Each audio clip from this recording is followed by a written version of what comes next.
જય માતાજી ખેડૂત મિત્રો, આજે આપણે ત્યાં કોણ મહેમાન આવ્યું છે, આપણે એમની સાથે થોડી વાતચીત કરીએ.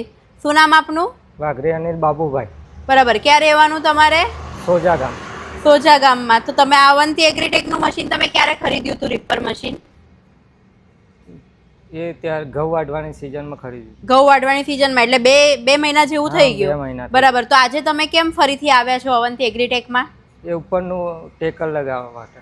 અચ્છા, એટલે તમારે ઘઉંની સિઝનમાં તો તમે ઘઉં સારા એવા વાઢ્યા, બરોબર? કેટલું કામ કર્યું તમે? 30 વીઘા જેવા વાઢ્યા. 31 વીઘા ભાડે બધા વાઢ્યા, હા, બરોબર ભાડે. ને? ઓકે. અને હવે તમારે જે ઊંચો હાઈટ વાળા પાક વાઢવાનું છે, એટલા માટે તમારે ખરીદી કરવાની જરૂર પડી. હા, જુવાર માટે, બાજરી, જુવાર, તેના માટે ઊંચા હાઈટ વાળા હા, મશીન ઊંચા પાક વાઢવા માટે થઈને તમે 6-7 ફૂટ હોય ને તેવા જુવાર ને એવું 6-7 ફૂટ આવે ને તેના માટે.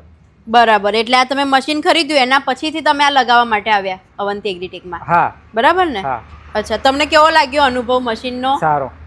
અચ્છા, બીજા કોઈને ખરીદી કરવી હોય તો કરાય? હા, કરાય. કેટલું પેટ્રોલ વપરાય છે આમાં? તમે 1 કલાકમાં 1 લીટર જેવું જાય. અચ્છા, એટલે તમને ચલાવવામાં તો સાનુકૂળ રહે છે ને? હા, બરાબર. ઓકે. બીજા કોઈને ખરીદી કરવી હોય તો તમે શું કહેશો, કહો? લેવાય.